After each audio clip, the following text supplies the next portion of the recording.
Hai, teman-teman IB Plus O. Apa kabar semuanya? Kembali lagi di channel IB Plus O. Semoga teman-teman masih oke aja, masih semangat. Walaupun minggu ini kita cuma punya 2 hari transaksi di bursa ya. Udah lama nggak ketemu saya di channel ini. Nah,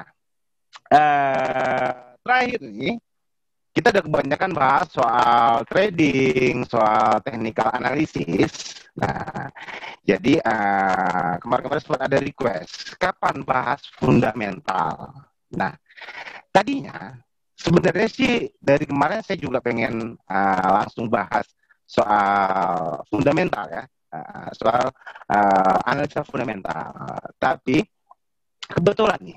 kebetulan saya punya kenalan. Beliau ini seorang konsultan bisnis. Jadi beliau memang expert di bidang untuk yang namanya baca laporan keuangan. Kenapa? Kenapa kita menghadirkan sosok tamu ini? Karena biar teman-teman semuanya nggak cuman apa ya, selama ini mungkin teman-teman kalau melihat laporan keuangan tuh hanya lihat net profit, EPS ya, atau kalau mau lihat harga saham by fundamental tuh secara valuasi lihat PER atau PBV.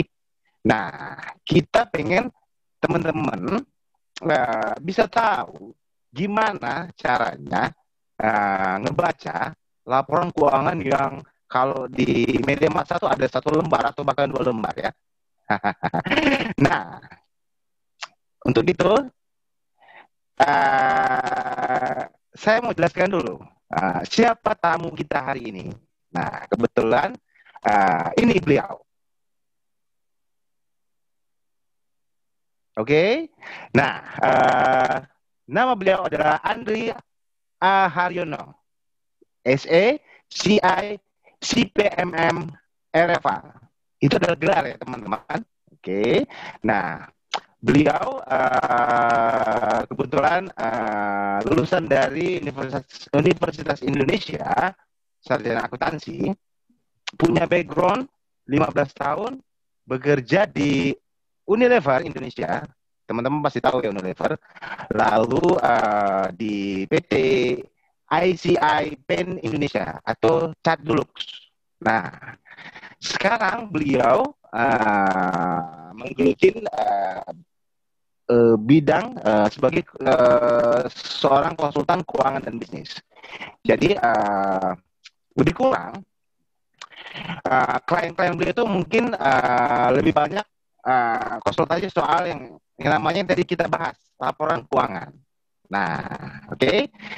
Jadi kita sekarang udah terhubung nih. Kita udah terhubung sama Bapak Andri Haryono. Oke, mari kita langsung lihat beliau ya. Halo Om, apa kabar Om? Hai, semangat pagi. Jadi teman-teman, ini dia sosok tamu kita hari ini di IB Plus O. Jadi nggak usah diragukan lagi. Kebetulan beliau ini adalah senior saya untuk bidang konsultan keuangan. Financial konsultan ya, benar ya, konsultan keuangan. Jadi beliau lebih senior daripada saya. Nah, untuk itu mungkin teman-teman biar tahu dulu, silakan Om Andri bisa cerita sedikit tentang background pengalamannya Om. Oke, sip. Makasih Bang Ju. Siap. Apa ya? Tadi udah dijelasin sih sebenarnya sama Bang Ju. Ya. Saya punya pengalaman lebih dari 15 tahun di dunia finance, gitu ya.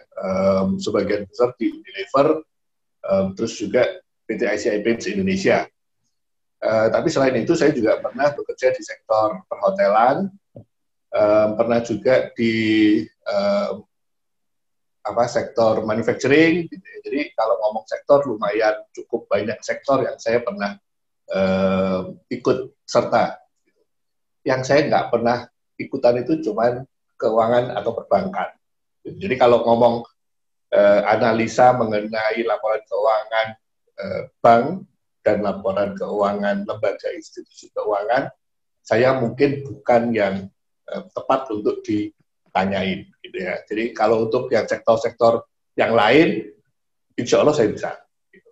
Jadi ya kurang lebih gitu ya. Ya sehari-hari lebih dari 15 tahun hidup saya cuma menganalisa laporan. Gitu.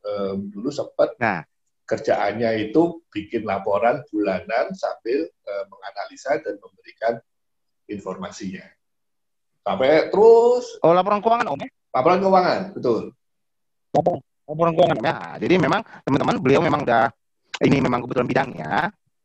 Kita akan banyak bertanya dengan beliau. Sampai sekarang Om masih yang menjadi kliennya masih bersifat nanya laporan keuangan ya Om? Atau menyusun laporan keuangan? Kebanyakan kalau klien saya lebih ke arah bagaimana menggandeng saya itu untuk benerin perusahaannya, gitu. Nah, untuk saya bisa benerin perusahaannya, saya harus baca dulu laporan keuangannya. Karena begitu saya baca laporan keuangannya, itu kelihatan tuh sakitnya di mana, harus benerinnya yang mana. Jadi di situ pentingnya kita ngerti gimana caranya membaca laporan keuangan. Itu. Jadi bukan nggak lagi ngomongin perusahaan apa ya yang bagus. Kalau saya lebih dibalik. Kalau yang sehari-hari saya itu dibalik. Perusahaan saya sakit. Sakitnya di mana ya? Ownernya aja nggak tahu sakitnya di mana. Gitu. Jadi saya seringkali diajak, tolong bantuin lihat saya sakitnya di mana. Itu sebenarnya harus kayak apa? Gitu. Itu. Jadi teman-teman semuanya, jadi profil dari Om Andri ini cocok banget nih buat teman-teman yang di bursa efek nih, yang khususnya di pasar saham, kan sering lihat tuh beberapa emiten tuh sering ada laporan keuangan negatif apa segala macam. Nah, kebanyakan orang kan menjauhi. Nah, kita memang hari ini spesial banget ketemu sama Om Andri, biar kita coba ngebahas. Tapi kayaknya mulai dari awal dulu ya.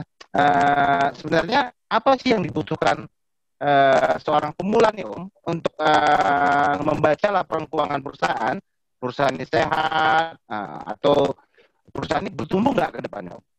Oke, jadi sebelum ke sana kita perlu sadar dulu ya. Kita perlu tahu dulu yang namanya laporan keuangan itu apa, gitu ya.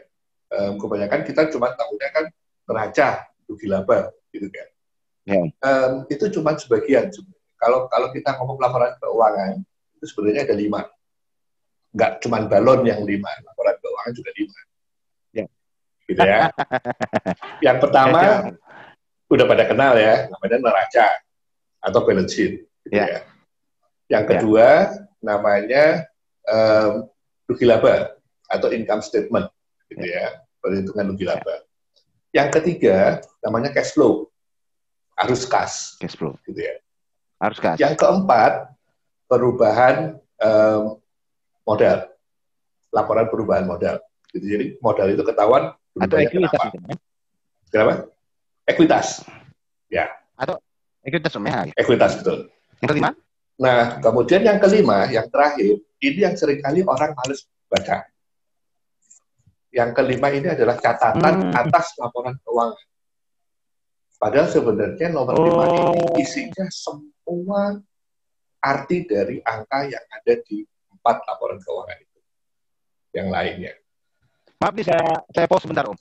Siap. Ini untuk poin nomor 5 ini memang, poin nomor 5 ini jarang memang orang ngebahas loh. Jadi teman-teman ini kita kesempatan banget nih, di konten kali ini, kita bisa dapat sesuatu yang jarang dibahas.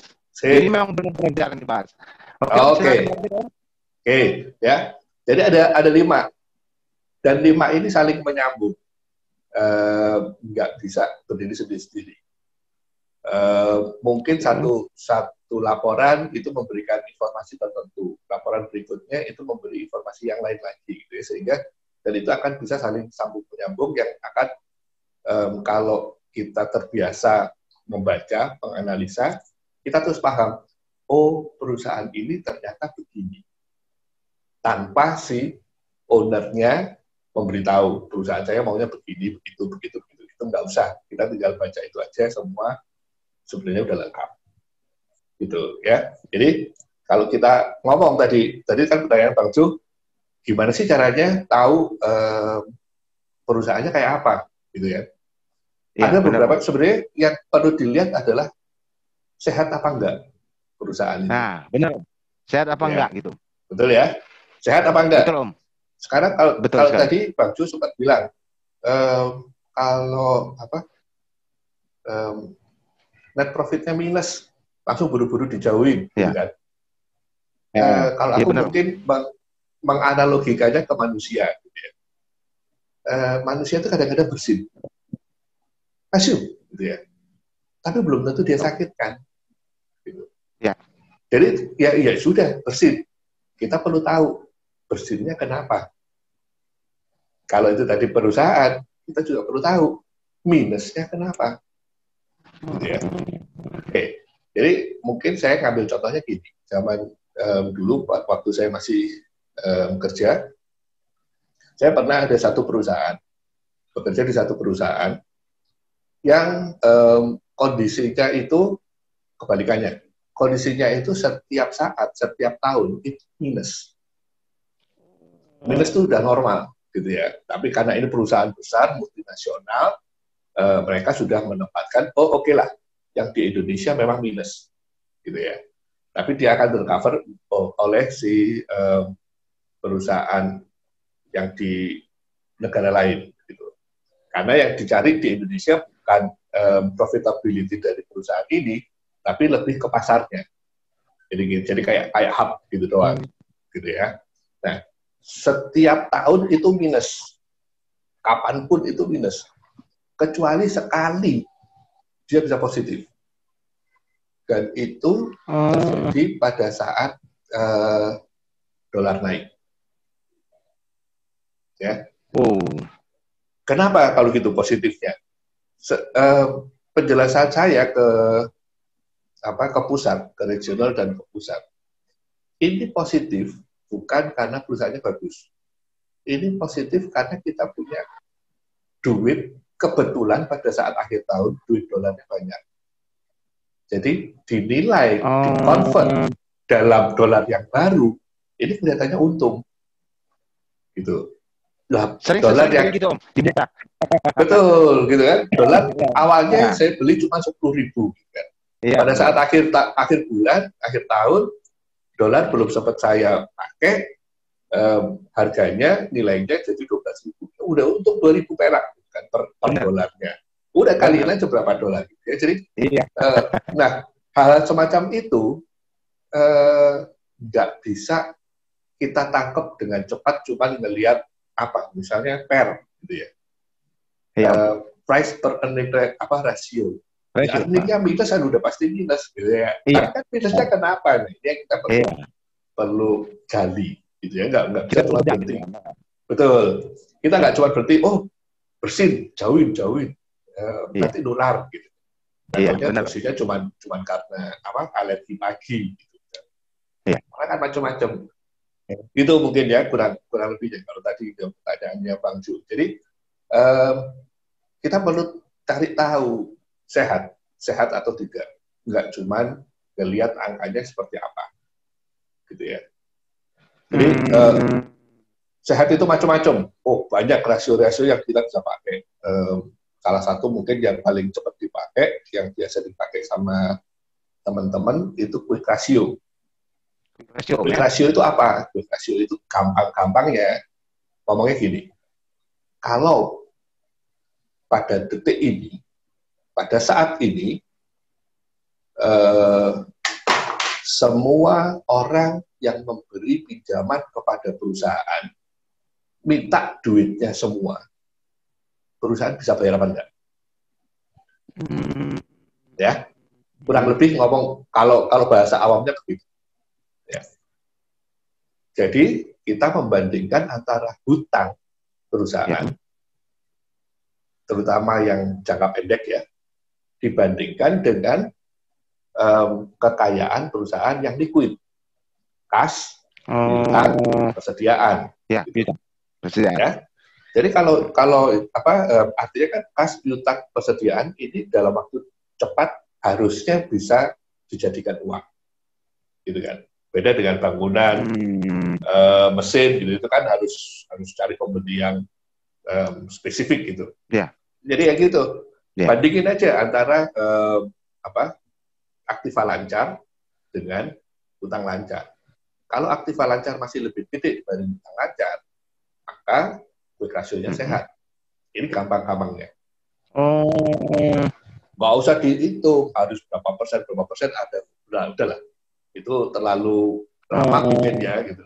Kalaupun ketemu hasilnya, terus apa? Kalau kita nggak tahu, ya buat apa? Jadi yang cepat aja. Oke, aktiva lancar, sama utang lancar kita bandingin. Oh, gedean aktiva lancar. Oke, 1 poin untuk ngecek kesehatan lolos. Gampang kan?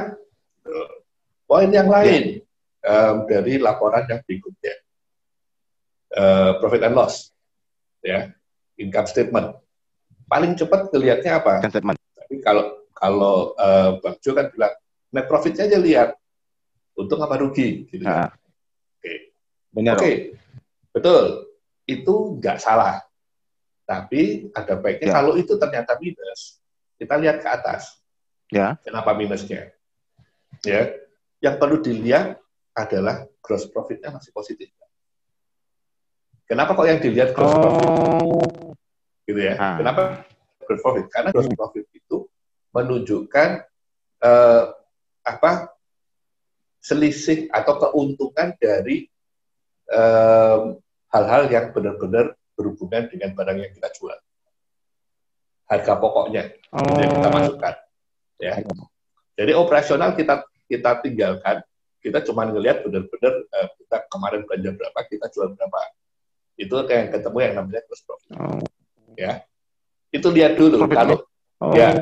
Kalau itu minus, udah parah. Udah tinggal masuk ICU, tinggal nunggu bulan, tinggal 2 hari, meninggal perusahaannya. Gitu. Ya. Jadi kurang lebih gitu. Saya pos benar. Sementara selama ini orang-orang, saya yakin kebanyakan nggak ngelihat gross profit. Betul. Banyak kan skip, gross profitnya nggak di skip. Betul, gitu. Nah ini sebenarnya ini nanti kalau kita sempat kita akan coba lihat ya. Saya ada contohnya. Ada satu perusahaan dan profitnya minus, tapi setelah saya lihat-lihat sebenarnya ini potensinya lebih gede dibandingkan yang positif. Gitu. Jadi kan, gitu ya. Jadi gitu, saya jujur malah sebenarnya nggak pernah pakai yang namanya PER, BBV, gitu-gitu. Saya malah nggak pernah pakai. Kenapa begitu? Karena gini, dasarnya saya itu maling. Ya, penipu. Kalau saya penipu, saya nggak mau ditipu orang. Ya, artinya gini, kalau orang-orang tahu bahwa yang dilihat sama teman-teman yang mau menganalisa saham di pasar pakai PER dan BBV, maka kalau saya sebagai seorang emiten, saya akan bikin PER dan BBV ini bagus. Dengan segala macam cara. Yang borok-boroknya saya simpan di tempat lain. Nggak kelihatan di depan. Gitu. Tapi, ya yang namanya laporan keuangan kan semua harus tertulis. Gitu ya. Jadi walaupun kelihatan nih, oh Mercy, CLK. Gitu. Wah, Mercy CLK nih bagus. Ya. Gitu. Kalau kita buka dong dalam mesinnya kayak apa? Masih ada nggak mesinnya? Jangan-jangan mesinnya Toyota, gitu. Atau kursinya, kita lihat, oh ternyata kursinya hanya makrotan. Nah, kayak gini-gini yang kita harus melihat lebih dalam. Nggak bisa cuma lihat depannya doang. Oh bagus, Mercy CLK. Gitu. Iya. Itu gua ambil, gua beli. Ya, jadi dari pengalaman saya, yang mungkin nggak sebanding dengan Bang Jo ya di pasar. Saya sering ngelihat, banyak yang itu ya, apa istilahnya, window dressing ya. Jadi kelihatan di Windows kelihatan bagus, gitu. Tapi kan nggak tahu di belakangnya apa. Makanya saya nggak pernah, sebenarnya jujur saya nggak pernah pakai PER atau BBV gitu ya. Karena balik lagi, karena kalau kita ngelihat rumusnya PER, begitu PER minus itu kan nggak bagus, ya. Nah, padahal PER itu segampang earnings atau net profit dibagi saham.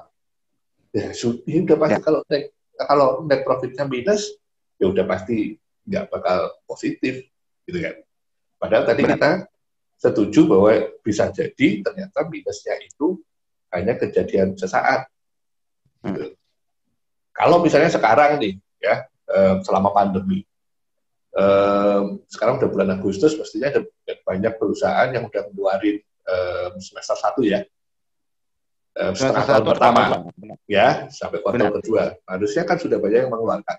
Kalau kita lihat PER-nya, sebagian besar pasti minus. Karena kondisi ekonomi adalah minus, gitu kan. Tapi apakah dengan begitu terus ada orang yang mau beli sahamnya? Enggak juga, gitu kan. Terus kenapa orang harus tetap, atau kenapa masih banyak orang yang mau membeli sahamnya? Ya karena itu.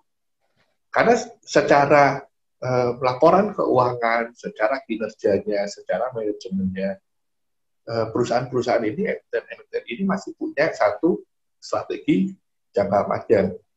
Kedepannya, gue masih bisa positif kok di kemudiannya.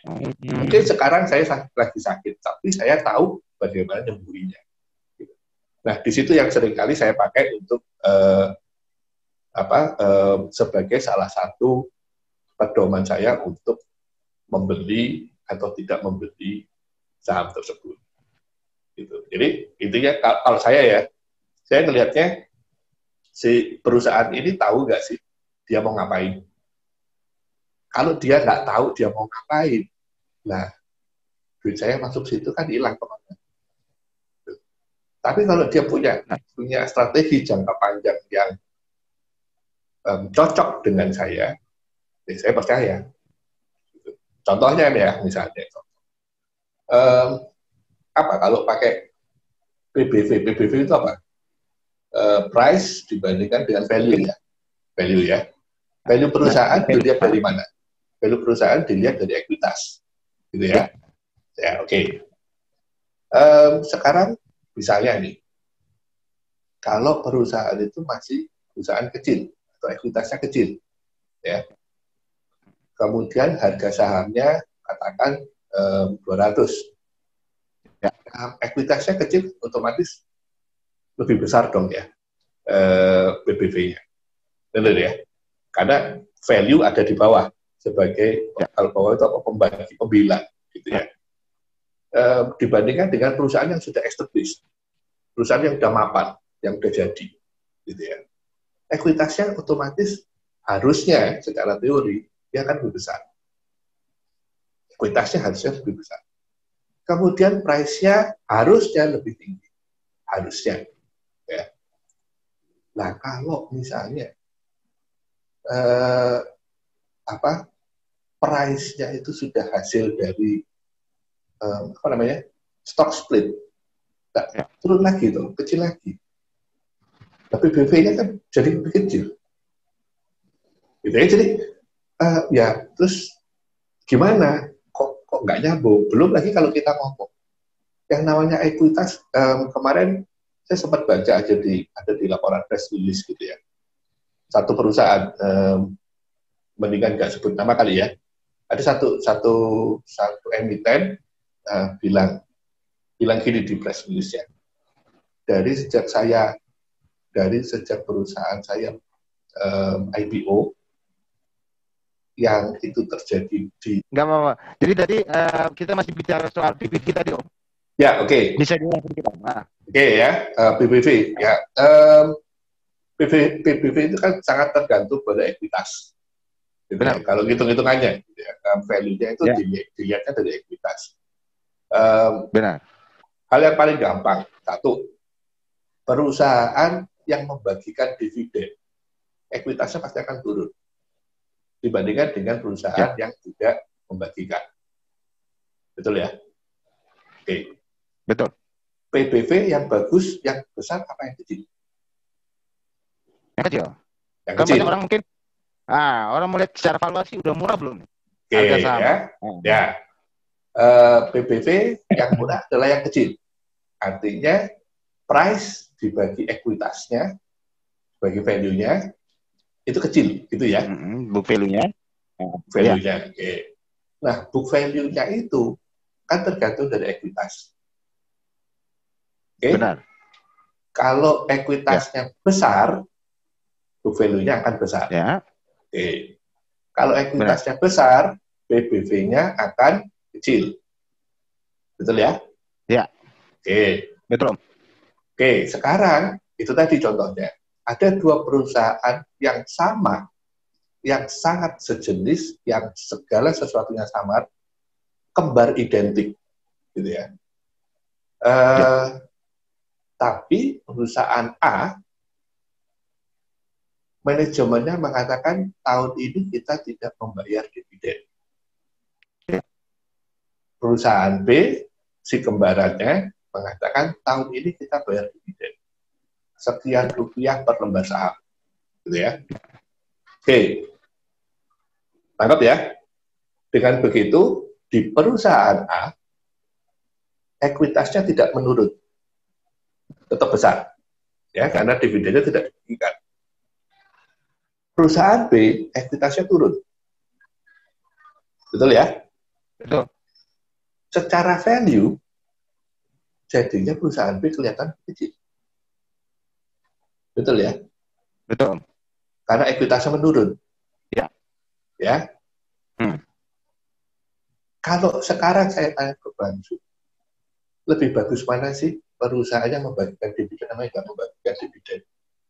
Gimana? Bisa diulang? Lebih bagus mana dividen yang membagikan, lebih bagus mana perusahaan yang membagikan dividen atau perusahaan yang menahan dividennya?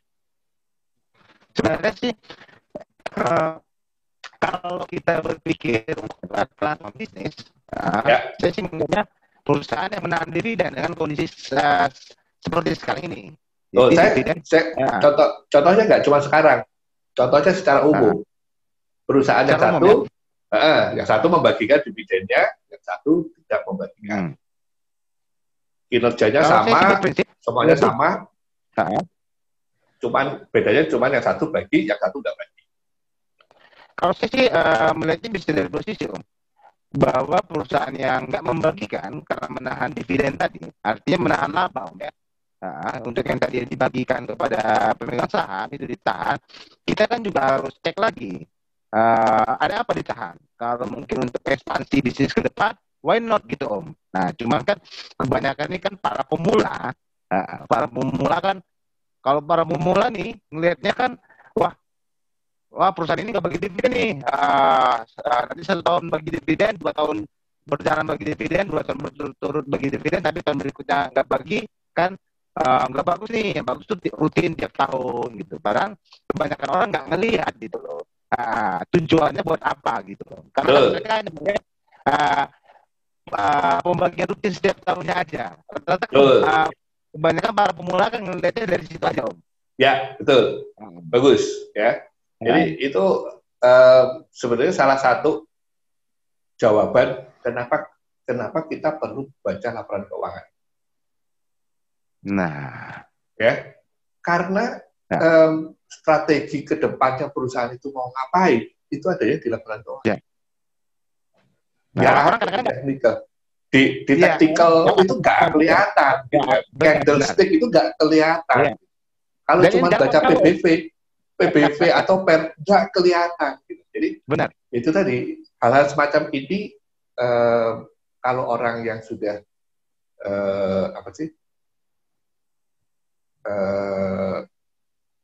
benar-benar pengen tahu, itu adanya di laporan keuangan.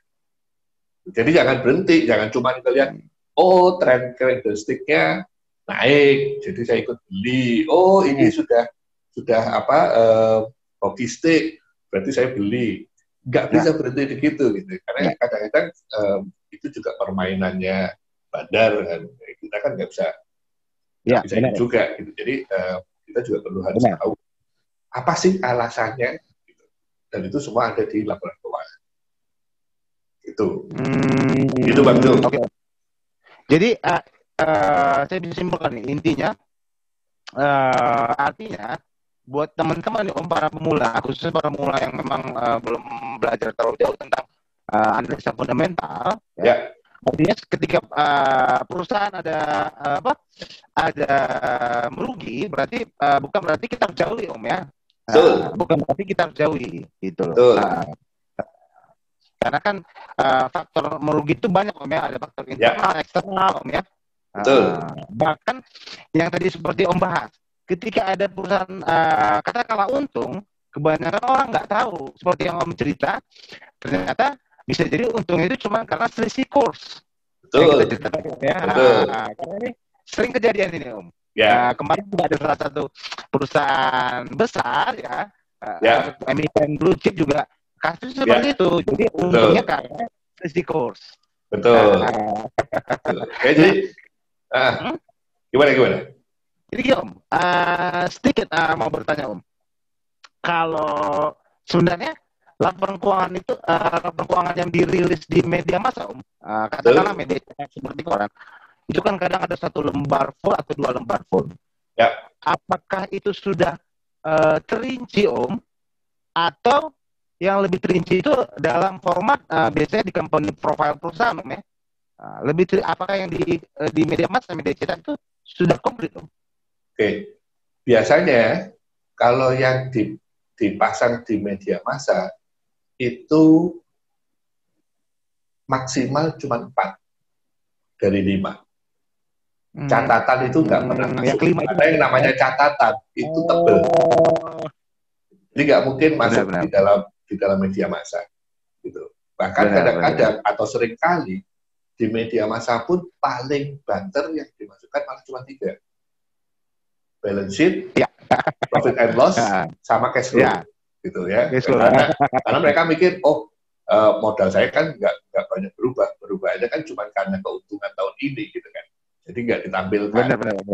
Gitu, jadi ya itu kan indikator gitu ya sebenarnya. Kalau yang di media massa itu kan satu itu karena indikator, yang kedua itu kan hanya kewajibannya perusahaan-perusahaan sesuai dengan aturannya BEI, mereka harus mengeluarkan laporan keuangan di media massa. Gitu kan. Benar. Tapi zaman sekarang semua udah serba digital. Sebenarnya kita bisa melihat laporan keuangan itu semua ada kok di dunia maya. Benar. Jadi nggak perlu harus nunggu koran atau apa, udah googling aja. Laporan keuangan ini semester sekian atau tahun sekian pasti keluar. Di Bursa Efek juga ada sih. Pasti ada. Betul. Memang kebanyakan orang hanya melihat laporan keuangan yang di display-nya platform sekuritas Om. Betul. Ditampilkan dalam bentuk rasio kan Om, dan angka sedikit aja. Betul. Nah, kadang-kadang juga gini ya, buat teman-teman yang masih belajar gitu ya, kalau kita tahu satu rasio gitu ya, katakan 35%. Saya selalu mencoba bertanya ke teman-teman yang lain gitu ya, 35% itu bagus atau enggak? Ya. Jawabannya semua adalah tergantung. Dibandinginnya sama siapa? Ya, kalau kita misalnya ngomong keuntungan gitu ya, atau ROI lah gitu ya. ROI 35%. Bagus nggak? Ya dibandingkannya sama siapa dulu? Kalau dibandingkan dengan yang 57%, ya bagusan yang 57% kan? Tapi kalau dibandingkan dengan yang cuma 11%, ya bagusan gitu ya. Jadi satu angka itu nggak bisa menjelaskan segalanya. Perlu teman-teman yang lain yang membantu untuk menjelaskan sebenarnya angka itu bagus apa enggak. Gitu. Angka 9 bagus apa enggak? Kalau menurut tradisi Jepang, 9 itu angka bagus. Kalau menurut tradisinya Chinese, 8 angka yang bagus. Gitu kan? Ya. Tapi sebenarnya 8 dan 9 ini bagus. Kan? Tergantung dia ada di mana. Ya. Dan dibandingkan dengan apa. Gitu ya. Jadi itu tadi, salah satu kunci menganalisa laporan keuangan adalah membandingkan. Harus ada pembandingnya. Betul, ya. Paling gampang dibandinginnya kalau yang kita sering lihat di laporan keuangan yang tersaji di media massa dibandingkan dengan periode sebelumnya. Ya. Ya, jadi kelihatan naik atau turun. Gitu kan. Ya. Tapi naik dan turunnya ini apakah sesuai dengan pasar atau enggak? Kita perlu lihat lagi yang sebelahnya. Gitu ya. Jadi nggak bisa berhenti cuma satu titik. Gitu. Harus melihat lagi, oh sebenarnya apa? Segini udah cukup bagus nggak? Ya, nah, jadi ini Om, tadi kebetulan Om ada menyebutkan ROI Om ya, return on investment. Jadi saya pengen bertanya nih Om, buat teman-teman ya Om ya, para pemula. Sebenarnya seberapa penting sih Om kita kalau melihat posisi rasio dari return on asset atau return on equity Om, ROE dan ROA, seberapa penting Om? Ya, gini ya. Sekarang saya balik lagi pertanyaannya. Pertanyaannya saya balik dulu. Gitu ya. Kita mau melihat angka itu dari pihak mana? Sebagai pihak siapa? Gitu ya. Kalau saya sebagai seorang investor, ya, saya pasti akan mempertanyakan duit yang saya invest kemarin baliknya berapa? Ya, oke. Itu dulu ditanam, gitu ya. ROE dan ROI, ROE dan ROA itu kan sebenarnya ROA itu kan juga perwujudan dari modal yang kita setor. Ya, benar. Ya, modal dari perusahaan itu dipakai buat membentuk aset dan sebagainya, gitu ya. Sehingga ada A. Karena ada A, kita melihat returnnya seberapa banyak, gitu ya, dari A yang kita tanamkan sebanyak itu. Itu ROA kan, ngomongnya kan gitu ya. Ya, betul. Karena saya tanya, kalau perusahaannya perbankan, gitu, apakah punya A? Kalau apakah perusahaan yang seperti perbankan perlu punya aset yang besar? Oh, benar Om ya. Ya, perusahaan perbankan nggak perlu aset yang besar. Karena dia nggak perlu aset yang besar, maka A-nya kecil. Kalau A-nya kecil, ROA-nya pasti besar. Walaupun cuma Rp1. Iya, benar. Ya, gitu ya. Jadi ya itu lagi, balik lagi. Dikembalikan ke angka ini ada di mana. Ya. ROA besar. Oh, tapi ternyata itu perusahaan jasa. Ya iyalah, perusahaan jasa nggak perlu aset. Gitu kan. Tapi bukan berarti ROA segitu bagus. ROA yang sampai lebih dari 100% bagus. Belum tentu. Gitu ya. Jadi kembali lagi, kita harus melihat nature-nya apa. ROA, ROE itu semua kita lihat nature-nya apa. Kita juga harus melihat, kita mau ngelihat dari pihak siapa. Gitu ya. Contoh-contohnya gini, Bang Jo pasti sepakat ya kalau kita bilang bahwa yang namanya orang yang jual beli di pasar saham itu bisa dipecah menjadi dua kubu besar, gitu ya. Yang satu investor, yang satu adalah trader. Setuju ya? Benar. Ya. Setuju. Jadi, kalau melihat dari situ aja, angka-angka yang keluar dari laporan keuangan untuk kedua orang ini itu sudah sangat berbeda. Iya, benar sekali. Ya? Jadi kita harus tahu kita mau sebagai posisi siapa. Ya. Nah, itu yang saya juga selalu setiap kali kalau ada klien, itu saya selalu coba tanya balik, kamu mau ngelihat sebagai apa? Gitu, ya. Benar. Kalau saya sebagai investor, yang saya butuhkan adalah ROI-nya besar, return on investment.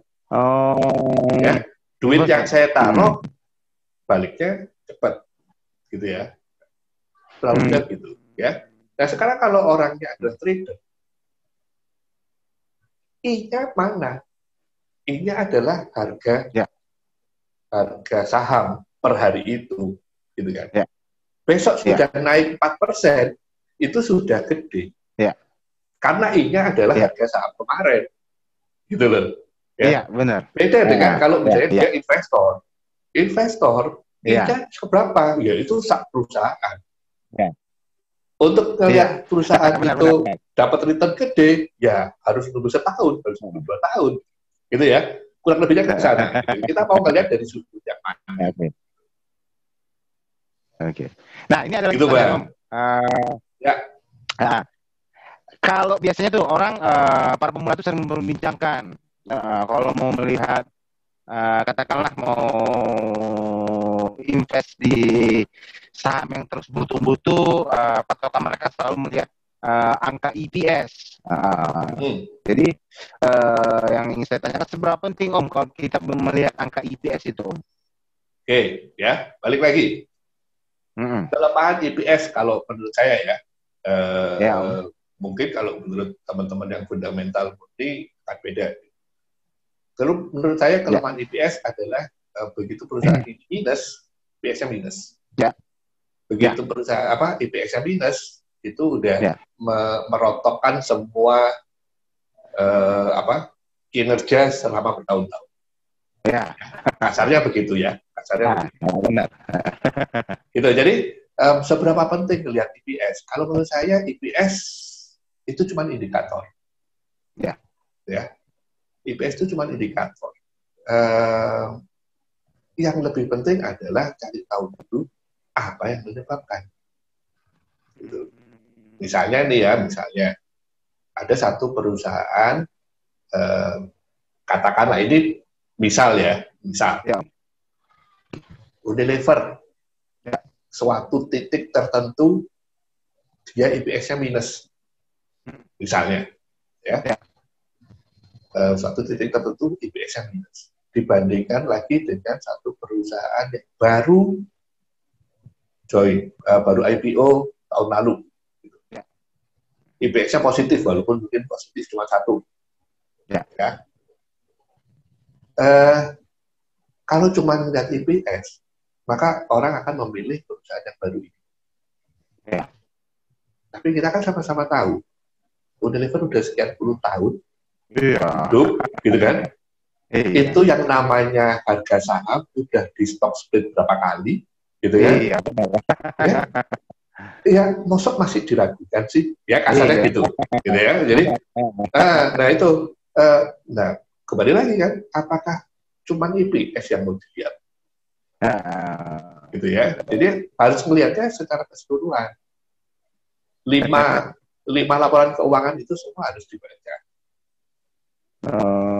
Benar. Oke Om. Jadi sebelum nanti kita pengen mungkin Om nanti bisa sharing bagaimana menampilkan cara melihat membaca laporan keuangan yang mendetail Om ya. Ini ada satu pertanyaan lagi Om. Nah, ini suka menjadi pertanyaan bagi teman-teman yang belum mengerti masalah fundamental Om ya. Nah, ada perusahaan yang gross profit margin-nya itu minus. Tapi kok bisa operational profit margin dan net profit margin-nya surplus gitu. Oke. Kembali lagi. Ya. Semua itu kan kalau bahasa kerennya semua itu tergantung dari transaksinya, gitu ya. Pencatatannya seperti apa, bukanya seperti apa, gitu ya. Kalau kita ngomong gross profit-nya minus, berarti harga perolehan barangnya, HPP-nya itu lebih tinggi dibandingkan harga jual. Ya. Kenapa ada harga HPP-nya lebih tinggi dari harga jual? Itu bisa macam-macam. Salah satunya adalah karena kurs. Saya beli atau gini deh. Sekarang yang lagi naik itu kan emas ya. Ya, benar. Lagi naik emas. Saya beli emas minggu lalu, harga sekian, lupa lah harganya berapa. Satu saat kemarin itu emas sempat turun. Benar, koreksi. Dua hari berturut-turut itu kalau nggak salah koreksi, gitu ya. Nah, kalau emas itu saya jual pada saat koreksi, terjual pada saat koreksi, maka gross profit saya minus. Betul ya? Benar. Nah, tapi dari gross profit yang minus itu, dan saya tahu bahwa saya punya kebutuhan atas profit, net profit yang bagus untuk membiayai hidup perusahaan, maka saya cari cara lain. Cara lainnya apa? Saya jual aset. Ya, aset saya oke lah. Ini lagi masuk masa pandemi, emas saya rugi, misalnya, saya beli berapa, sekarang saya jual, harganya lagi turun.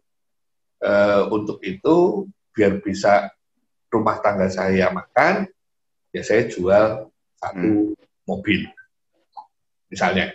Ya. Benar. Nah, dari saya jual mobil, itu kalau dibandingkan dengan nilai buku mobil yang saya catat, ternyata harganya lebih tinggi dari yang pada saat saya jual.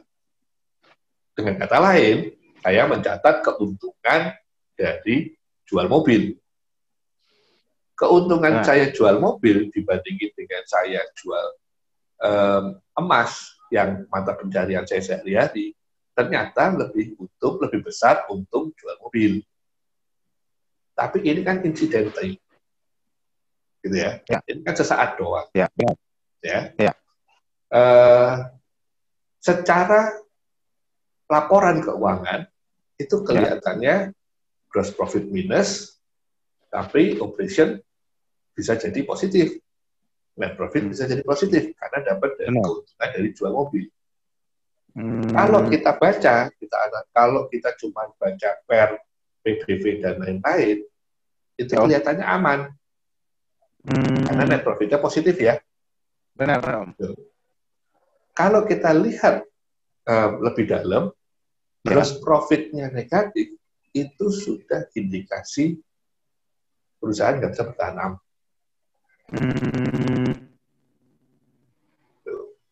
Lah, gross profit aja bisa sampai negatif. Iya, gitu benar. Kan? Benar. Itu kan, ya benar-benar cuma jual dan beli. Ya kayak misalnya, kasarnya kalau teman-teman trader sering cut loss, kebanyakan cut loss, itu kan udah kelihatan, wah ya udah nggak bener dong, berarti kinerjamu gitu ya. Ya benar. Ya mungkin salah menganalisa pada saat beli lah apa segala macam. Tapi kalau sering cut loss, itu kan gross profit kelihatan minus. Gitu loh. Ya.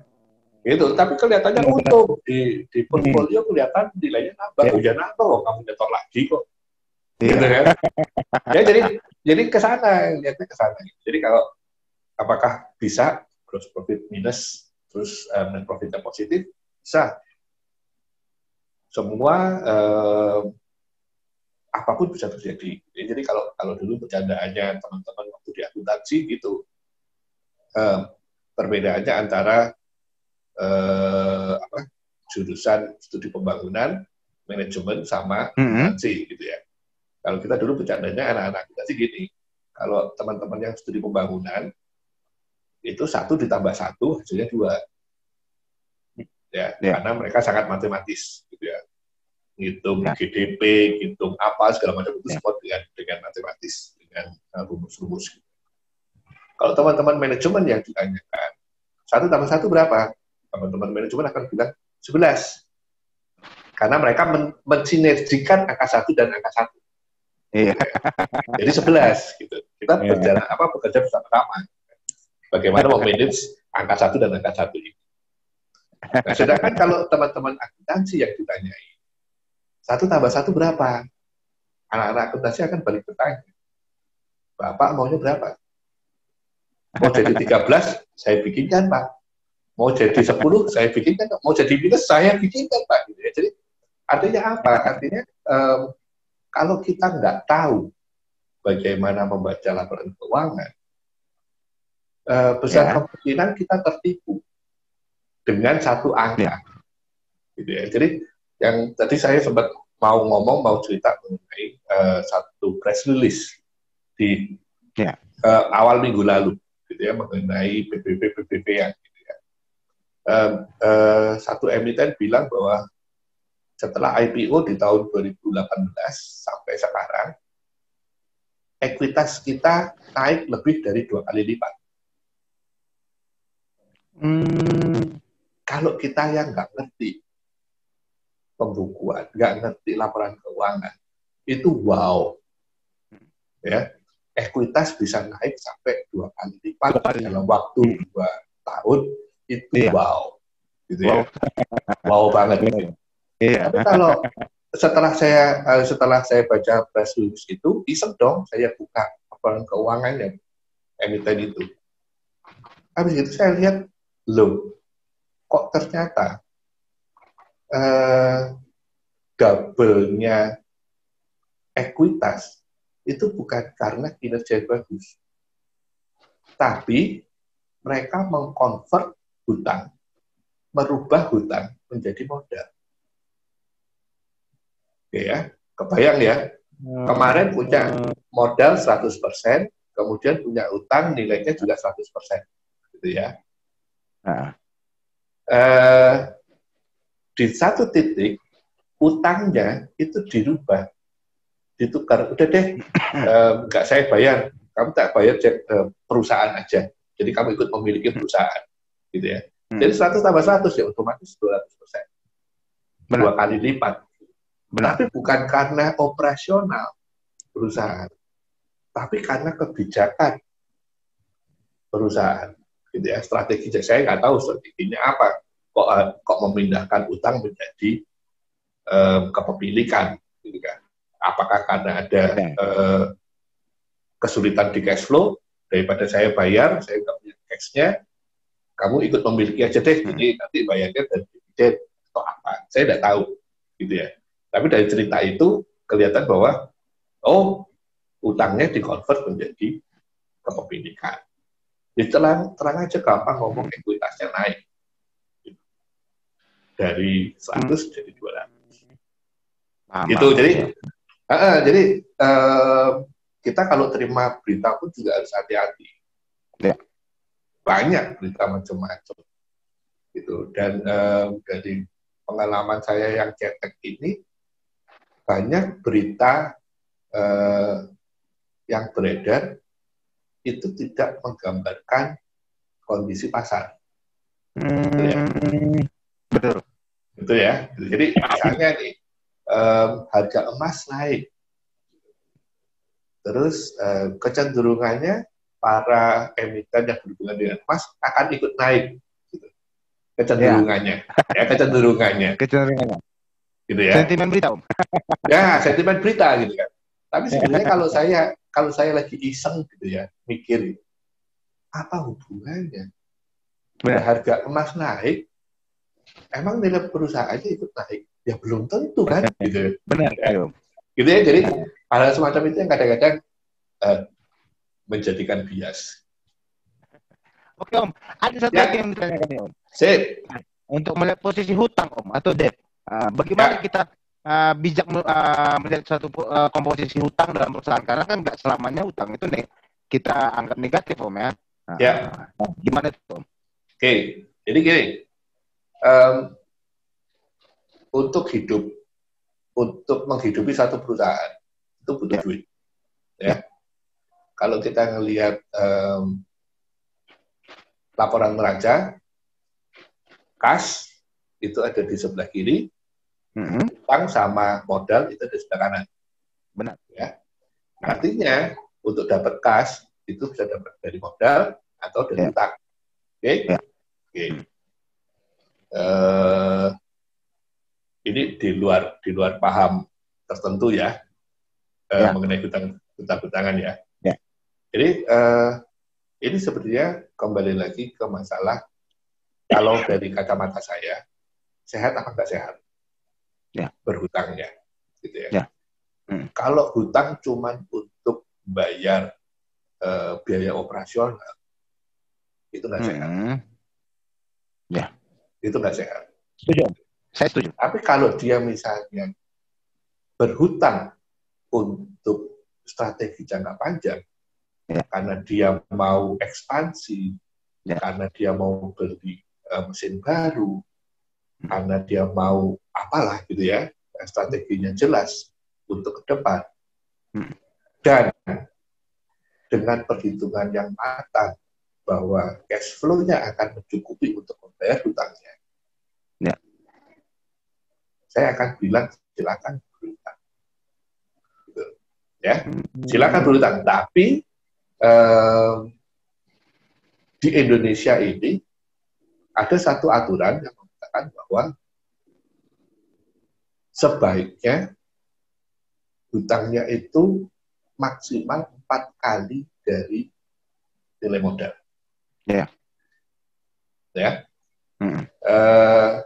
Dan hebatnya lagi, aturan ini yang mengeluarkan Dirjen Pajak. Apa hubungannya sama pajak? Gitu kan? Orang kan mikir sana gitu, apa hubungannya sama pajak? Ternyata panjang, dan orang-orang perusahaan, pemilik perusahaan itu kreatif gitu. Ya.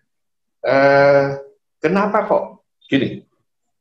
Kalau misalnya orang atau satu perusahaan itu dapat duitnya dari saham, ya, dari modal, itu nggak ada biaya yang keluarkan. Sekarang kalau misalnya orang itu atau perusahaan itu punya utang, dia kan harus bayar utang, bayar bunga dan bayar pokoknya. Benar. Bayar bunga itu kan biaya. Secara perpajakan, sebelum secara perpajakan, biaya bunga itu kan mengurangi pendapatan, mengurangi net profit. Benar. Kalau mengurangi net profit, berarti bayar pajaknya juga berkurang. Jadi, waktu itu ada kecenderungan orang-orang bikin utang dalam tanda kutip palsu, fiktif, berhutang ke teman sendiri, berhutang ke kantong sebelah, gitu ya. Ini caranya bayar, memindahkan keuntungan dari perusahaan A ke perusahaan B melalui bayar bunga. Padahal kan harusnya lewat dividen. Nah, kalau sebelum lewat dividen kan kena pajak dulu. Gitu. Ini sebelum pajak udah dipindahin duitnya, karena disebut sebagai saya bayar bunga. Gitu ya. Jadi ada niat praktek yang menghindari perpajakan dengan cara itu. Makanya terus ada aturan perpajakan yang boleh dibiayakan itu maksimal dari utang yang 4 kali dari modal. Itu kalau enggak pinjamnya ke perusahaan. Peraturan pajak. Nah, kalau menurut Om Andri sendiri, Om, seberapa? Kalau menurut saya sendiri, balik lagi ke masalah yang tadi yang pertama, Bang. Quick ratio-nya gimana? Kita harus lihat quick ratio-nya, ya. Iya. Current liabilities dibandingin sama current asset-nya. Kayak apa? Current liabilities. Benar. Ya, kalau current asset-nya udah lebih kecil daripada current liabilities, ya jangan paksain. Iya. Begitu jatuh tempo, gali lubang tutup lubang. Mampus itu perusahaan. Benar. Ya, lihatnya gampang aja kalau saya gitu ya. Nggak usah yang dilipat segala macam. Benar. Betul. Ya, jadi lihat yang paling gampang itu. Lihat kedua untuk memperkuat quick ratio, Ya. operational cash flow-nya positif nggak? Nah, kalau operational cash flow-nya aja udah negatif, ya sudah, Negatif. dipaksain. Gitu. Karena lebih besar, lebih besar tiang daripada pasak. Gitu. Benar. Balik, lebih besar pasak daripada tiang. Gitu. Jadi ya jangan dipaksain. Iya benar. Nah, Om, ini pertanyaannya untuk saat ini sepertinya udah sangat cukup buat teman-teman para pemula. Nah, kira-kira ada nggak dibagi buat teman-teman cara melihat laporan keuangan itu bagaimana, Om? Oke. Tipsnya apa ya? Tipsnya ada itu tadi ya. Di share sambil ada yang bisa di share gitu, Om, biar lihat gitu. Coba ya. Iya, Om.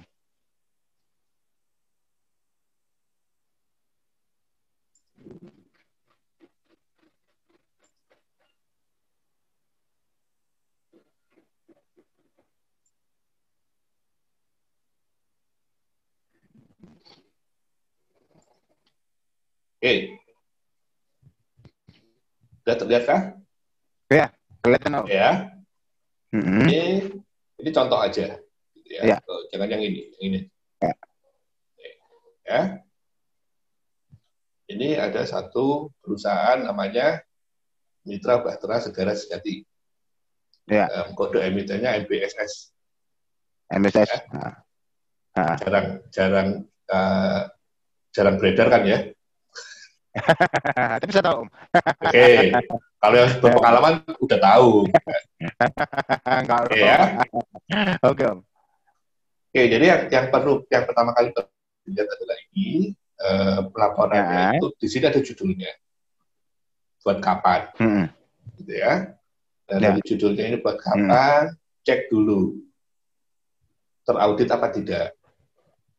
Ya. Biasanya kalau teraudit ada satu notes, satu pernyataan dari audit. Gitu ya. Nah, kalau sudah teraudit, lihat di opininya. Gitu ya. Opini itu di sini ya. Opini.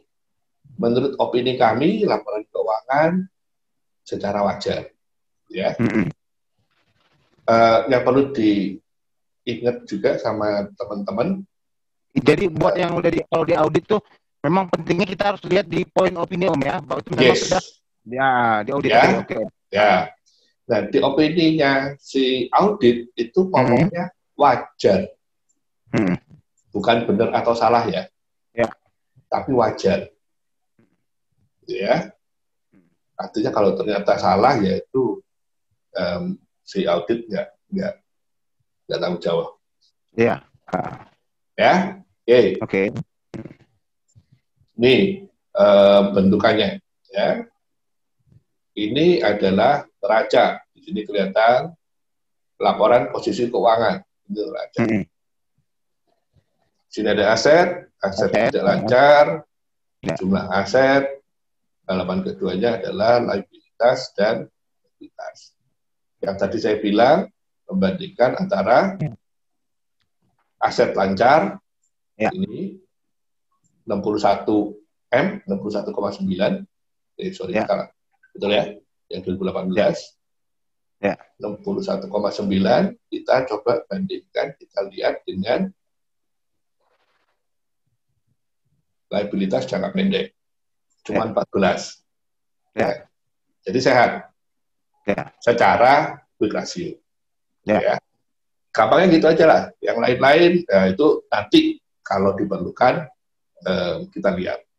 Nah, kalau kita perhatikan di setiap laporan keuangan itu ada kolom yang namanya notes. Ya.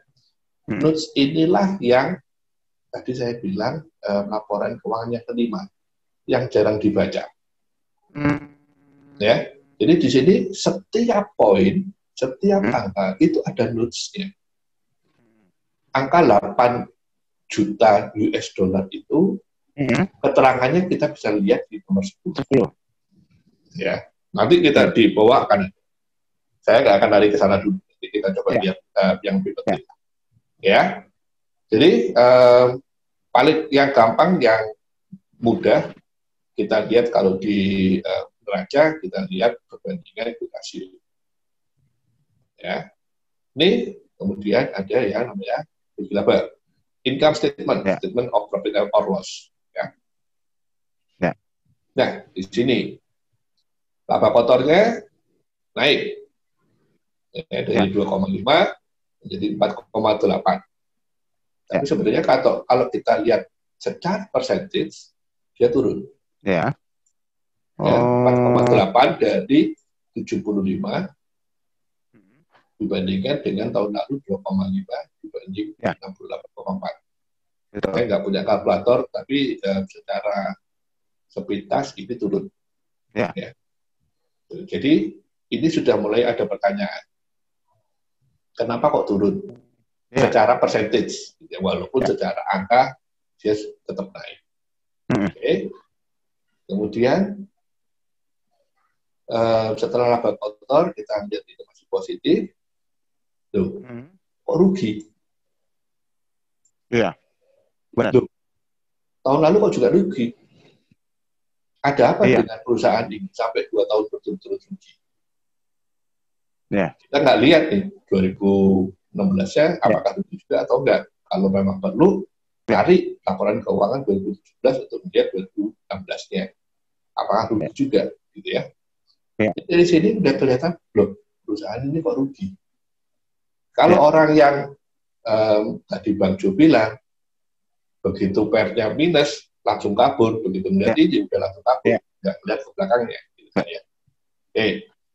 Jadi ini minus, ini udah semakin parah dari cuma 9 juta dolar menjadi 16 juta dolar ruginya. Gitu ya. Kalau ngelihat di sini kelihatannya sakit. Nah, setelah kita lihat ini sakit, saya mencoba lihat ke atas. Yang bikin rugi apa? Ya, kita lihat di perubahan yang besar. Oh, ini kok ada kerugian gede banget ya? Ya. Tapi judulnya kok kerugian, keuntungan dan kerugian lain-lain. Ya.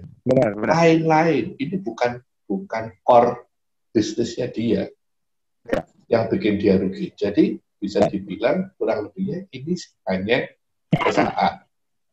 Kalau nggak ada ini ruginya kurang lebih sama dengan kemarin. Benar. Ya, jadi dengan begitu ini sedikit mengurangi penderitaannya dia, sakitnya dia. Gitu ya. Sambil kita lihat lagi kita. Oke.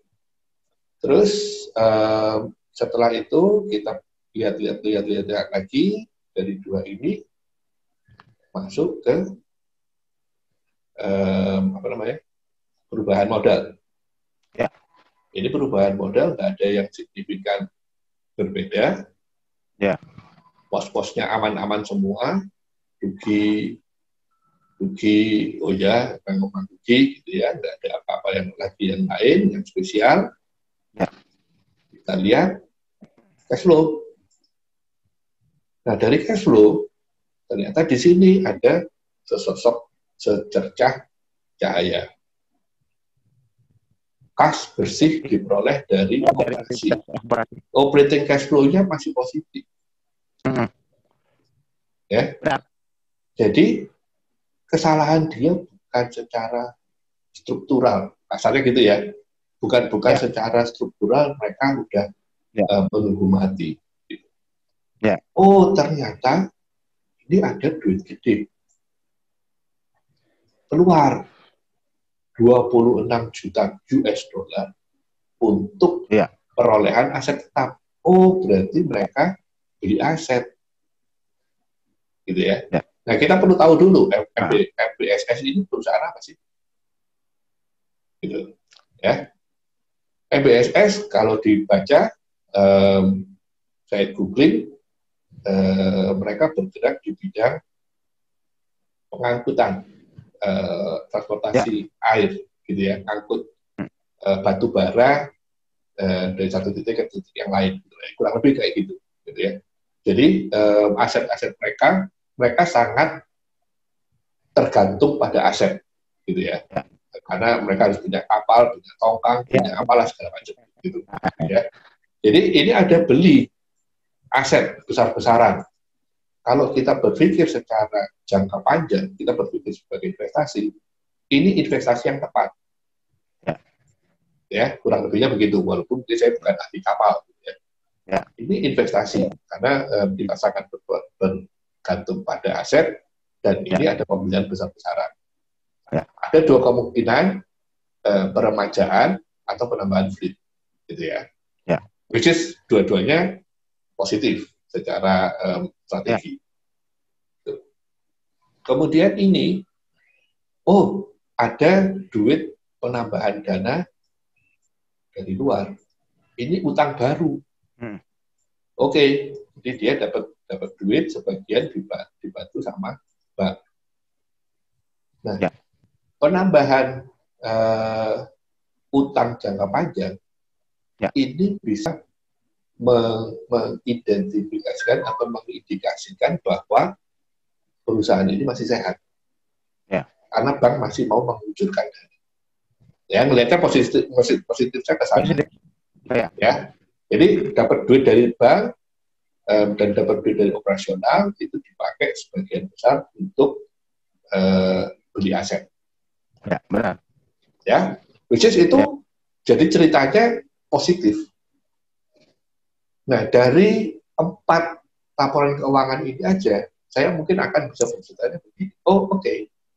NBSS ini sudah 2 tahun merugi. Sekarang strategi perusahaannya dia membeli fleet baru untuk memperbaiki kinerja perusahaan. Ya, saya melihatnya ke sana, gitu ya, secara angka, secara strategi.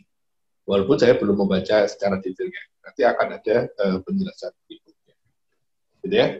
Jadi itu ini ada apalah segala macam, gitu ya. Oke.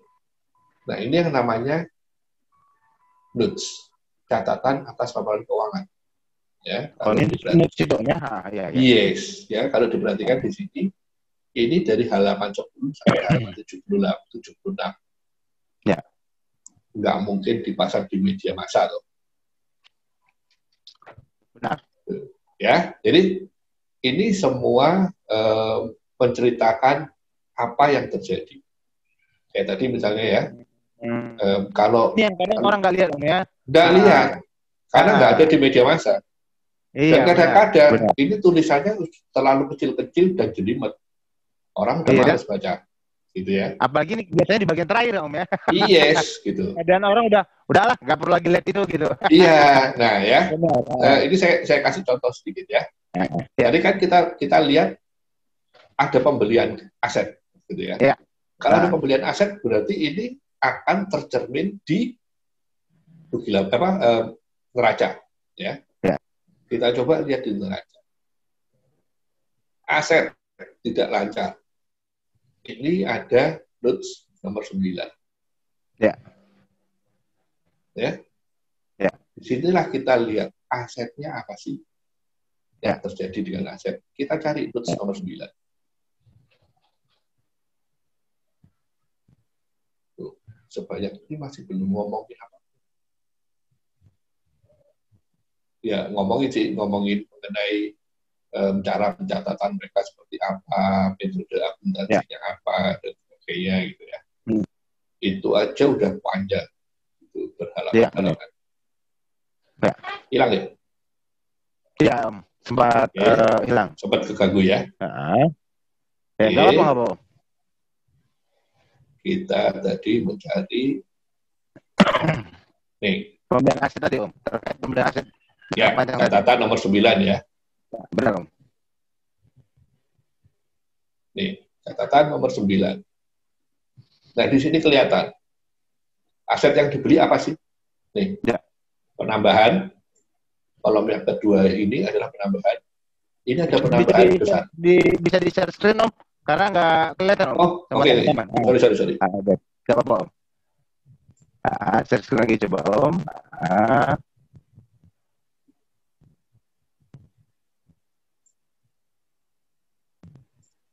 Oke, ah, ya. ya, Oke, ini ya Om. notes nomor 9. Nomor 9 Saya asal tetap, tetap ya Om ya. ya. Di sini ada kolom awal tahun, Ya, penambahan, ya, pengurangan, ya, reklas, dan akhir ya, tahun. ya, Di penambahan, ini ada angka besar. ya. Ya. 15 juta US dollar Om ya. Betul, Lebih. sama 10 juta US dollar. Ya, 10 juta. Ya, ini apa? Ya, Dua-duanya adalah kapal.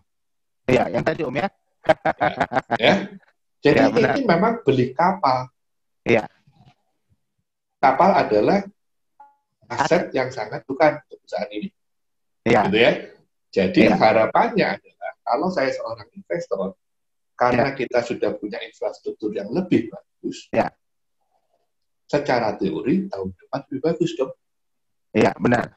Ya, saya sudah punya kapal lebih bagus, mestinya calon pelanggan akan lebih melihat kapal saya daripada kapal orang lain, gitu ya. Nah, Benar. gitu. Jadi ngelihatnya ke sana. Ya. Wow, oh oke. Jadi walaupun nilainya negatif tadi, net profitnya, ternyata ke depannya dia sudah tahu apa yang harus dilakukan untuk membenahi. Sehingga kalau saya sebagai investor, saya akan berpikir, oh oke, ini nilainya akan bertambah significantly. Ya. Dan ternyata memang benar. Jadi setelah laporan keuangan ini, ada press release yang mengikuti, gitu ya. Waktu itu press release-nya, kalau nggak salah bilangnya adalah MBSS mengikat kontrak jangka panjang dengan Adaro. Ya. Senilai sekian juta, sekian miliar US dollar. Ya. Jadi, nah itu kan semua saling nyambung ya. Ceritanya nyambung tuh. Oke, karena lu punya kontrak baru, dapat kontrak baru, lu butuh kapal baru, makanya kapal baru. Lu beli kapal baru, kurang lu pinjam 14 juta tambahan dari bank. Jadi sambung. Gitu. Ya, karena ini kapal baru, otomatis ada kontrak baru, mestinya income-nya juga akan bertambah, sales-nya akan bertambah dan sebagainya. Sales bertambah, profit akan bertambah, biaya operasional ceteris paribus bahasa kerennya atau dianggap sama, maka dan profitnya akan nambah. Gitu ya, jadi ke sana. Itu salah satu cara gimana kita melihat laporan keuangan. Gitu. Gitu Bang. Jadi apalagi yang perlu dilihat dari sini? Jadi kan? sih cukup ya. Aku terus jadi iseng nih. Sebenarnya harga EBS kayak apa? Ini EBB. Ini EBSS nih. Ya. Gitu ya. Jadi, tuh. Jadi bagus. Kabarnya bagus. Nah ini Bang Jul lah yang lebih bisa jelasin lah ya. Tapi yang pasti bukan golongan gocap lah. Tapi memang banyak pembelajaran baru nih Om dari apa yang Om sharing ke kita. Jadi banyak orang nggak terutama pada poin yang terakhir itu banyak orang nggak melihat di poin terakhir Om, karena itu berada di paling bawah Om ya. Orang juga udah malas karena laporan keuangan itu kan memang panjang banget Om ya. Jadi sampai saat ini sebenarnya udah banyak banget nih. Sebenarnya udah banyak poin-poin penting ini bagi teman-teman yang selama ini tidak terbayangkan. Tidak terbayangkan karena mereka hanya cuma lihat ya data ya, cuma gitu aja EPS ya, lihat ROA, lihat ROE, mungkin valuasinya PBV, PR-nya. Ini kita benar-benar hari ini udah banyak dapat ilmu dari Om Andri. Nah, Ini Om. Alhamdulillah. Nah, kita berterima kasih nih Om. Om udah mau sharing sama kita. Cuma ada satu lagi nih Om pertanyaan Om. Sip, Nah, jika kan tadi boleh. Om bilang, jadi klien yang masih berjalan sama Om itu kan selama ini kebanyakan mereka dari company Om ya, dari korporasi Ya, yang pengen membedah ada apa sih dengan perusahaan saya gitu Om ya. Kan lebih kurang seperti itu Om ya. Jadi ya, mereka minta ya, jasa Om untuk membedah berdasarkan based on laporan keuangan. Nah, ya. seandainya nih Om, ada dari netizen ini, kalau misalnya mau private gitu Om, tentang laporan keuangan ini, kan Hmm, sekarang kan nggak semua orang tuh ada yang trading Om ya. Justru banyak ya, juga yang benar orang pengen investing gitu di saham ya, ini. Nah, ya. buat mereka yang ini yang pengen belajar, apakah Om Andri ini membuka kelas private atau gimana Om? Oke, Apakah terbuka Om? ya. Kalau kelas private, terus terang saya belum pernah, gitu ya. Tapi kalau kelas Ya. secara terbuka itu sudah beberapa kali Mm-mm. jalan, gitu ya. Eh, Hmm. saya lebih sering untuk ngajarin karyawan perusahaan tertentu. Jadi Mm-mm. katakan ya kayak misalnya um, orang dari MBBS, gitu ya. MBSS Mm-mm. hire saya, tim akuntan accounting-nya atau orang-orang yang di jajaran Mm-mm. manajemen Mm-mm. perlu diajarin, dan Mm-mm. saya ngajarin, gitu ya. Secara private, saya belum pernah satu persatu, gitu ya. Karena Mm-mm. kadang-kadang gini ya, bukan karena saya nggak mau, bukan karena apa, tapi lebih Mm-mm. karena gini, uh, ilmunya untuk bisa membaca laporan keuangan itu banyak, gitu. Yang saya Ya. nggak mau, kalau private sama saya sehari 2 hari, tapi nggak full, gitu ya, nggak bisa Mm-mm. paham semua, gitu. Makanya saya Ya. nggak terlalu membuka untuk private. Mm-mm. Beda dengan kalau misalnya tadi in-house training. Kalau in-house training itu lebih jelas. Mereka udah punya latar belakang, entah itu Mm-mm. accounting, entah itu perusahaannya, gitu ya. Jadi udah tahu ceritanya Mm-mm. apa, sehingga pada saat saya cerita, saya ngomong ROI, saya ngomong kapal, saya ngomong apa, mereka ngerti. Tapi kalau sangat Mm-mm. terbuka, private, tahu-tahu ajarin dong gimana bikinnya, wah dulu gitu ya. Kasarnya ilmu yang kamu sudah miliki apa dulu, gitu. Karena ini kan sambung menyambung nih Mm. Benar. ilmunya, gitu ya. Ya. Bisa dibilang kalau kalau orang nggak pernah tahu accounting juga susah, Susah. Benar. gitu ya. Anak Ah. teknik diajarin gini, udahlah nggak tahu deh, salah lu deh, gitu kan. Kebanyakan Benar ke kan? sana gitu. Jadi ya itu tadi lah, balik-balik ke sana. Tapi kalau ada yang mau, tadi kan Bang Jo bilang Ah. investasi, gitu ya. Karena Teman-teman begini mau Om, berinvestasi. saya Ya, pot, sedikit. Karena memang kan ada sedikit case Om. Mungkin setelah tayangan ini, setelah konten ini, ada orang yang memang berpikirnya investing fundamentalis. Uh, Mereka ini pengen katakanlah Om, pengen belajar sama Om, tapi walaupun nggak sedetail contoh kasus tadi klien-klien Om selama ini. Artinya ya, ini hanya berguna untuk kepentingan mereka dalam menganalisa khususnya fundamental buat mengelola aset mereka sendiri di ya, saham khususnya. ya, Nah itu siap. gimana Om? Oke.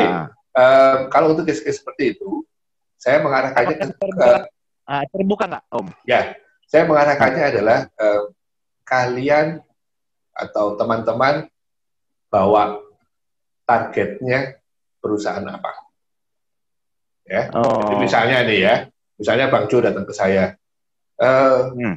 Om, saya mau ini dong, saya mau investasi. Oke, kamu mau investasi di mana? Saya mau di Telkom deh gitu misalnya.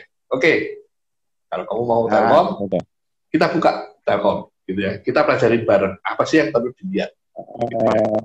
Gitu ya. Oh ini begini, ini begini, ini begini, ini ngelihatnya bagaimana, ngitungnya bagaimana, sehingga kesimpulannya adalah kesimpulan bersama, kesimpulan hasil diskusi. Oke, oh ini kedepannya begitu ya. Nah, apakah kamu masih mau lanjut atau enggak untuk investasi di sana? Silakan. Tuh. Kalau ternyata dia terus berpindah, kalau yang ini gimana? Ya, ayo, gitu ya, kita bedah bersama. Jadi bukan saya yang menggurui untuk bedah sesuatu emiten sehingga membuat mereka membeli emiten itu bukan, tapi dari teman-teman sendiri dulu gitu. Mau kemana? Gitu. Benar. Dari situ saya akan membantu untuk ngecek sehat apa enggak. Gitu. Oke, Om. Jadi kalau misalnya ada nih dari penonton tayangan ini pengen kontak ke Om, ke mana Om? Ada nomor yang bisa dikontak? Atau mana? Nomor yang bisa dikontak bisa WhatsApp ke saya, nomornya 0817. Berapa Om bisa disebutin? Oke, 0817 760 0817. Bisa diulang pelan-pelan Om? Oke. 0817 760 527. Oke. Ini itu masih 10 digit. Ya, 10 digit. Artinya apa? Artinya saya nggak kaleng-kaleng.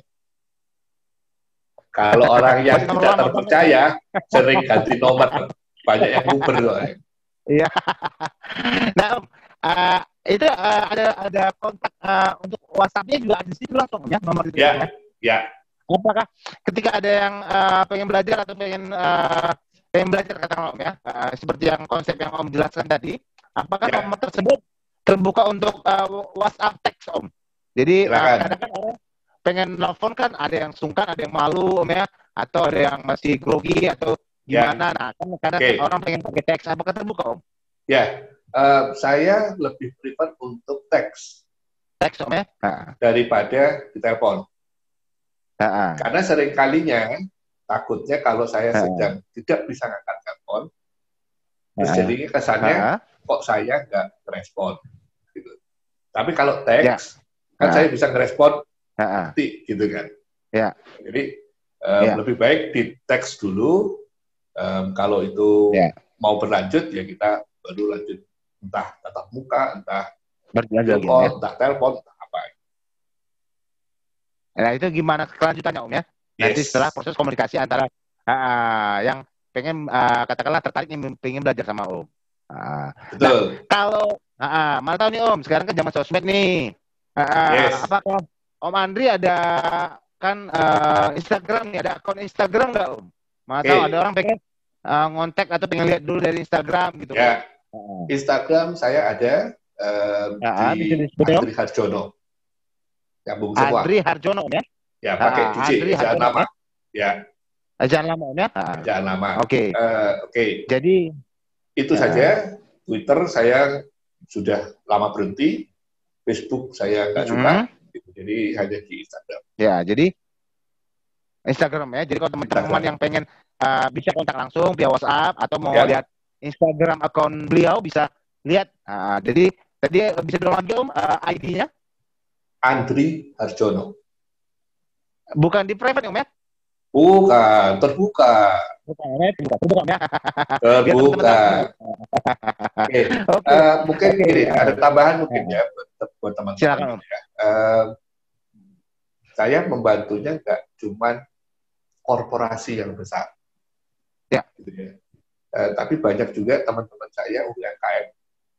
UMKM ya, karena UMKM itu kan sering kalinya malah nggak punya pembukuan. Ya, benar. Nah dari situ yang saya mencoba untuk mengajarkan mereka, ini loh pembukuan yang gampang. Palingnya dari laporan sini kamu tahu kejadian di perusahaan seperti apa. Ya, kadang-kadang karena karena sering kali ya. teman-teman saya UMKM itu gitu. Perasaan omset saya gede loh ya, tapi kok nggak ada wujudnya ya, kemana gitu. Nah, hal-hal yang kemananya itu yang kita coba cari bersama. Gitu. Oke. Baik Om. Ini benar-benar hari ini kita dapat banyak banget ilmu. Lebih dari sekedar cuma melihat data-data rasio, data-data angka. Jadi benar-benar saya yakin yang menonton tayangan ini, konten ini benar-benar akan banyak dapat manfaat. Jadi untuk kali ini benar-benar luar biasa. Kita dari IB Plus O mengucapkan terima kasih nih buat Om Andri. Sama-sama. Udah mau berbagi, lumayan ini kayaknya hampir sejam nih Om. Saya belum hitung lagi. Okay. Siap. Jadi sebelumnya kita ucapkan terima kasih nih Om. Sama-sama Bang Jo. Sehat selalu. Jadi saya ambil HP Om ya. Oke, teman-teman semuanya udah ya. Benar-benar hari ini kita banyak banget dapat ilmu. Bahkan saya juga beberapa poin tuh ada dapat hal-hal baru dari Om Andri. Karena memang beliau memang spesifik bidangnya memang adalah membedah laporan keuangan perusahaan. Jadi nggak cuma sekedar baca data rasio seperti teman-teman ataupun saya juga kebanyakan hanya melihat data singkat. Terkadang kalau untuk melihat data laporan keuangan itu jarang sih. Pernah beberapa kali jarang. Nah, beliau memang sudah itu bidangnya, membedah laporan keuangan perusahaan. Nah, untuk itu kita benar-benar dari IB Plus O sendiri berterima kasih nih buat Om Andri. Nah, oke ya teman-teman. Jadi kali ini kita udah ngebahas ini semua. Buat nanti ada yang mau spesifik mendetail belajar sama beliau, tadi udah beliau sebutkan, bisa kontak ke WhatsApp-nya ataupun mau lihat-lihat Instagram akun beliau juga boleh. Nah, oke. Untuk kali ini sepertinya kita sudahin dulu. Terima kasih buat semuanya. Sampai ketemu lagi ya di channel IB Plus O. Oke teman-teman.